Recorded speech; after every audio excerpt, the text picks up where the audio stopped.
ഉൽപ്പത്തി പുസ്തകം 27 അധ്യായം 8 ആകയാൽ മകനെ, നീ എൻ്റെ വാക്ക് കേട്ട് ഞാൻ നിന്നോട് കൽപ്പിക്കുന്നത് ചെയ്യുക. യാക്കോബിനോട് തൻ്റെ അമ്മയായ റെബേക്ക പറയുന്ന ഒരു വാചകമാണ്. മകനെ, എൻ്റെ വാക്ക് കേൾക്കണം, ഞാൻ നിന്നോട് കൽപ്പിക്കുന്നത് ചെയ്യണം.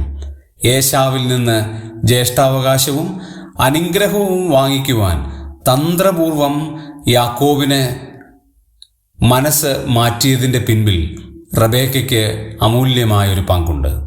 3 പ്രാവശ്യം ഇതേ പദം ആവർത്തിക്കുന്നത് നമുക്ക് കാണാൻ കഴിയും.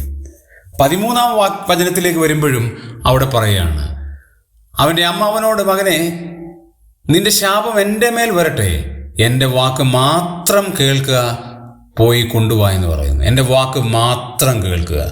ശാപം വേണേ ഞാൻ അനുഭവിച്ചോളാം, പക്ഷെ ഞാൻ പറയുന്നത് മാത്രം കേൾക്കണം.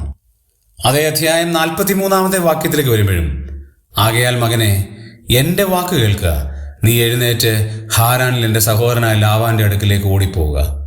അമ്മയുടെ വാക്ക് കേട്ട ഈ യാക്കോബ് പിന്നീട് അമ്മയെ കാണാൻ ഇടയായോ എന്ന് പോലും നമുക്കറിയില്ല. തെറ്റായ കാര്യങ്ങൾക്ക് വേണ്ടി വളച്ചൊടിച്ച് കാര്യങ്ങൾ പറയുന്നവർ എപ്പോഴും റബേക്കയുടെ വാക്ക് ഓർക്കണം. മറ്റുള്ളവരെ ചതിക്കുവാൻ കൂട്ടുനിൽക്കാൻ പാടില്ല. പിന്നീട് അതിൻ്റെ തിക്തഫലം നമ്മൾ തന്നെ അനുഭവിക്കേണ്ടതായി വരും.